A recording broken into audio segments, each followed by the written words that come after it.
Hey guys, so what does this ugly mug bring to your lovely video screen? Well, today I'm bringing you a video response to Anita Women as Reward trope. I know it's late. Now I won't be responding to the full video, simply because this was me throughout the entire episode.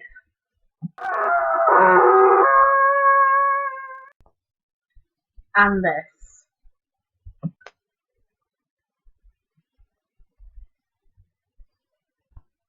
And so, for the safety of my vocal cords and my laptop, I will only be responding to certain sections of the video at hand. Down below there will be links to Sierra McCord's video where she has responded, and also Jordan Owen's video where he has responded as well. So, how about we get on with this and give Anita Sarkeesian a lovely dose of cyber violence along the way. Let's crack on.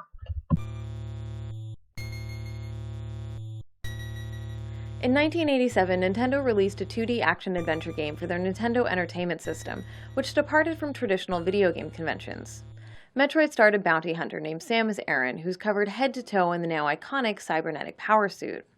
The game's manual referred to the protagonist with male pronouns and described his identity as shrouded in mystery. Metroid was notable as an early example of a game that employed multiple alternative endings, which could be unlocked based on the player's gaming skill and performance. If the player is able to complete the game in under 5 hours, a short cutscene will play featuring the protagonist without their armored helmet, revealing that Samus Aran is in fact a woman. This was a significant moment in gaming history, especially for many female gaming fans, because at the time, nearly all protagonists were just assumed to be male by default. Remember, this was back before the internet, when you couldn't just hop online to find out about all the secrets and spoilers, so for many players, the ending of Metroid came as a genuine surprise. Still, the subversion only worked provided players were skilled enough to achieve the surprise ending. In retrospect, Samus's gender reveal perhaps should not have been as shocking as it was, considering that Metroid is heavily influenced by the Alien films.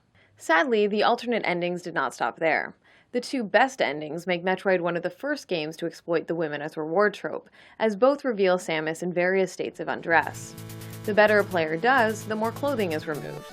If the player completes the game in under 3 hours, Samus is shown without her armor and in a leotard. If the player finishes in under 1 hour, they're treated as Samus in a bikini.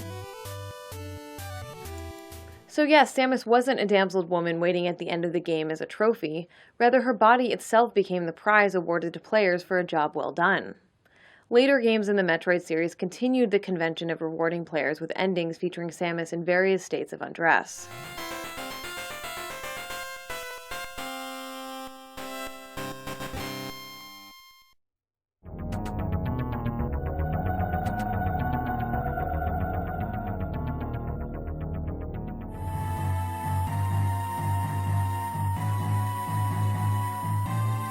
In one sense, Samus Aran definitely did subvert traditional gender tropes of the 1980s by taking on the role of intrepid hero.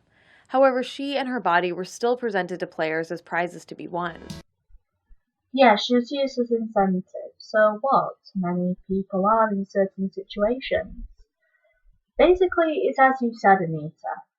It's not like people back then could actually hop onto the internet and look at YouTube and by the click of a video, they actually find out that yes, at the end of the Metroid game, if you complete it in a certain time, that you will actually see a very pixelated form of a supposed woman in a bikini. It was by word of mouth. It was there to incentivize the player to do well, to do better, to improve their time, to see that yes, indeed, Samus is in a bikini or in a leotard. Either that or they watch their friends or family member actually play the game. But it's as Sierra McCord also says, people use as incentive in reality. Kissing booths and dunking booths, for example. Whether it be a man or a woman, if the person behind the kissing booth is attractive, then that is incentivizing the person to go up, place their money, and either get a kiss or receive a kiss from the person behind the booth. Their affection is your reward for placing down money. Similarly with dunking booths, You are incentivized by the person above the tank to place your money down, receive a ball, and throw it at the target. And if you hit the target, then the person is dumped down into the water or whatever liquid is in the tank below them. Their humility is your reward. But it's not like this women as reward trope hasn't been used in other genres or other media either. It's mainly prevalent, I've found, in cheesy 90s movies, where basically the underdog will take on the bully or the rich kid, and at the end of the movie, when the underdog wins, they get a girl on the arm, because the girl likes the morals that the underdog has. But basically she is also a reward. But it's also a myth. If we were to actually look at the Greek myth of Perseus, on his way back from slaying the evil Medusa, Perseus notes that there is a sea creature about to eat a chained and naked woman who is offered as a sacrifice, that woman being Andromeda. And he goes down while wearing the helm of Hades to slay the creature. Now, would he have actually taken any notice of the sea creature if Andromeda was there? I don't believe so, because his focus was on getting back to the country to basically say to the king, there's the head of Medusa, now release my mother. His primary incentive was saving his mother, but after seeing Andromeda being sacrificed to the sea creature that was sent by Poseidon, influenced by Hades, Andromeda was the incentive to save the kingdom. Otherwise, I think Perseus would have just left the kingdom entirely. But people, whether man or woman, are used as incentive. And in this case, yes, Samus's body was used as a reward, as a incentive. And there's nothing wrong with that. Especially when women nowadays use their sexual power a lot to incentivize men of, if you do this, I'll definitely give you that lovely night that you keep on fantasizing about. Yeah, it's not like women don't do that. Come on, Anita, get your head out of your ass. These types of unlockable outfits can be especially pernicious since they often end up undermining women who are otherwise appropriately dressed for active or professional roles. The Resident Evil franchise has been particularly guilty of this over the years. Almost every major release in the series has included the women as reward trope. Resident Evil is a bit unusual in that since its beginnings in the mid-90s, the franchise has featured a large number of playable female protagonists, most of whom are skilled zombie fighters and have impressive professional resumes, to say the least. Rebecca Chambers is a police officer and medic in the Special Tactics and Rescue Service. Players can dress her up in sexy nurse and cheerleader costumes. Jill Valentine is a high-ranking Special Operations Agent in the Bioterrorism Security Assessment Alliance, and also the Master of Unlocking. She can be placed in sexy policewoman and sexy pirate outfits. Claire Redfield is a member of a human rights organization that provides aid during bioterrorism incidents. She can be turned into a motorsport umbrella girl. Sherry Birkin is a U.S. government agent working with the Division of Security Operations, and here she's wearing a schoolgirl outfit.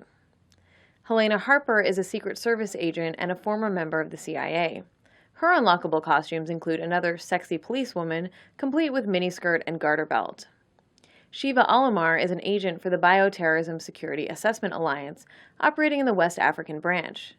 The tribal print bikini outfit is especially disconcerting because it combines the sexualization of a female character with the racist tradition of exotifying women of color, particularly women of African ancestry.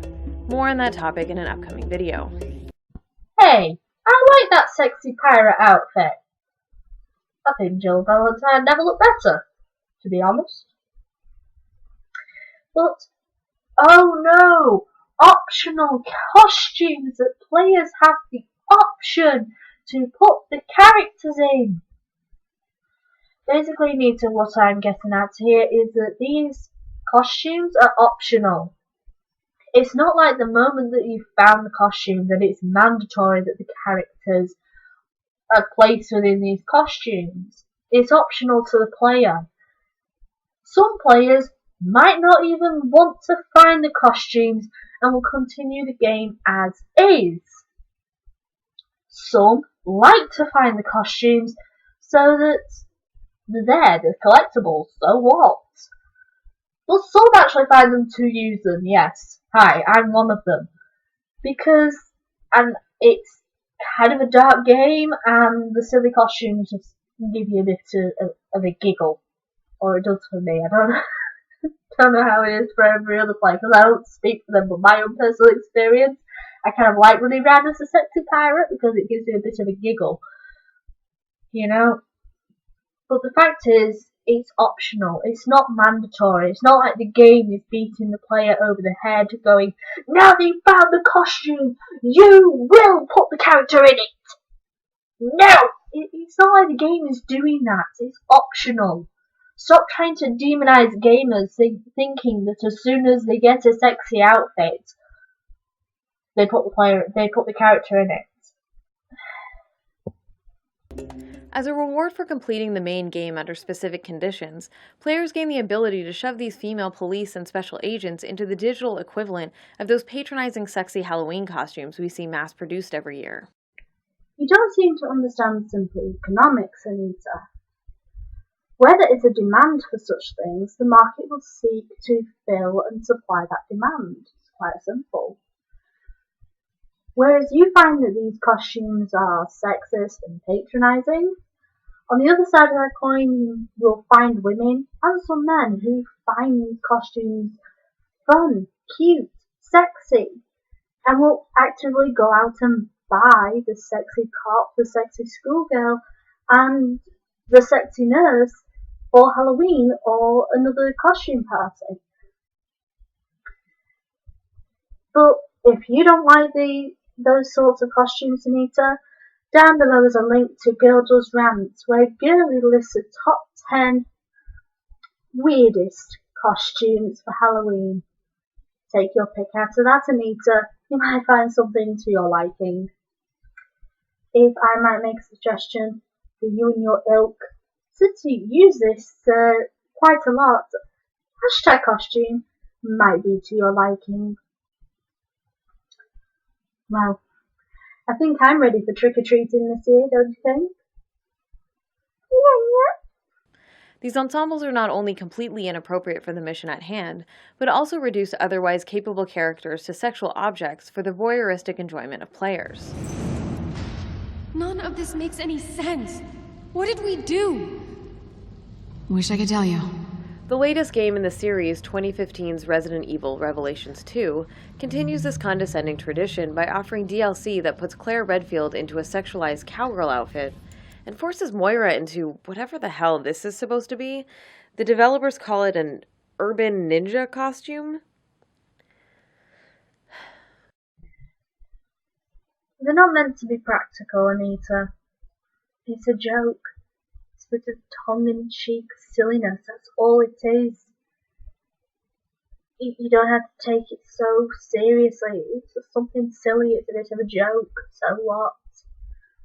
And that urban ninja costume is quite simple. It's somebody who lives in the urban area who practices ninjutsu, who is a ninja.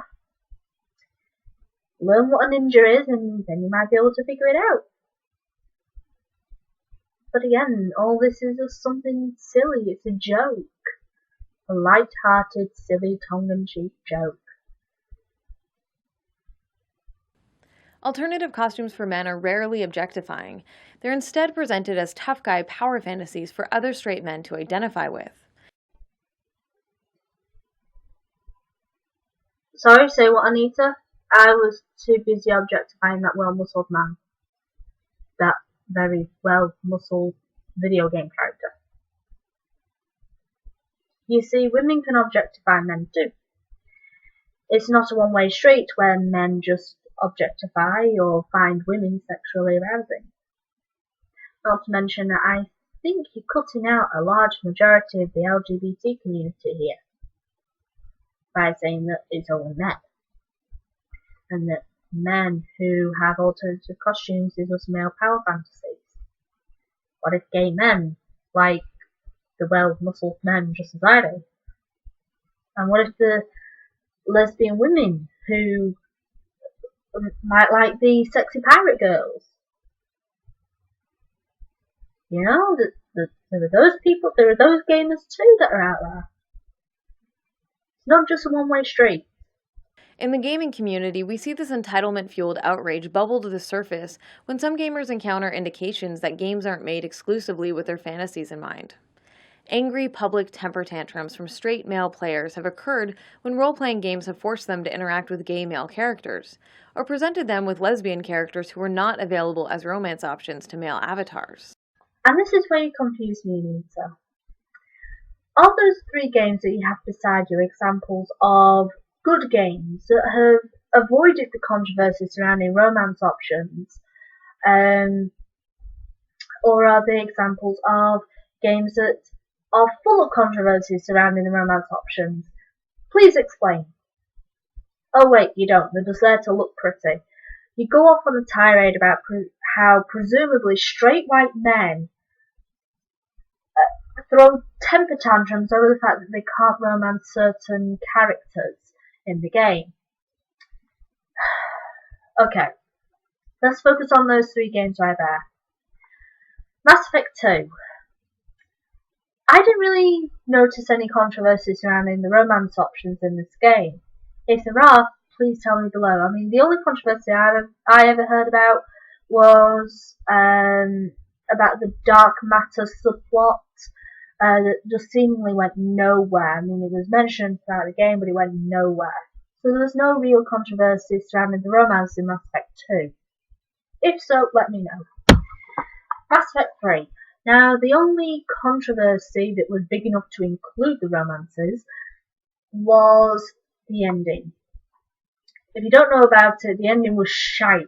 Although some people did like it, some people hated it. I was obviously one of the people that hated it.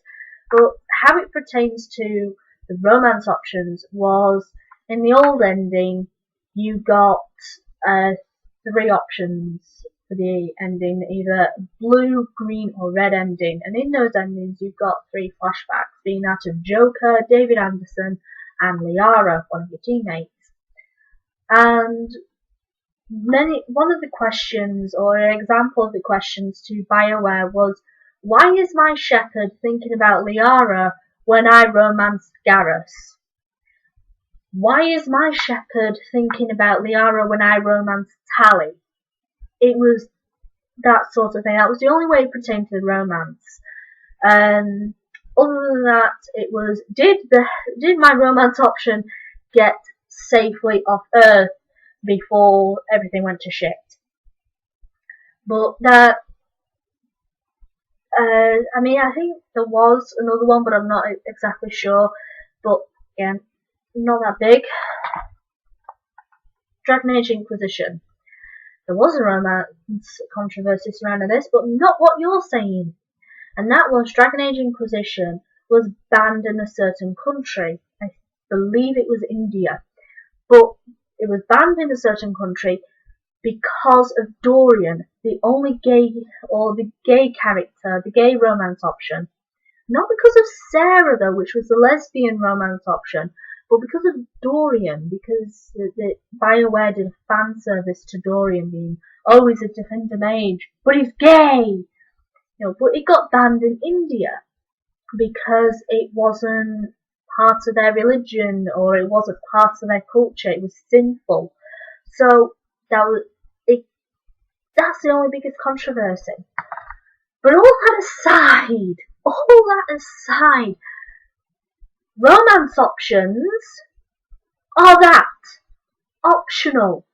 Just like the pirate costume, the sexy cop costume, romance subplots are optional to the player.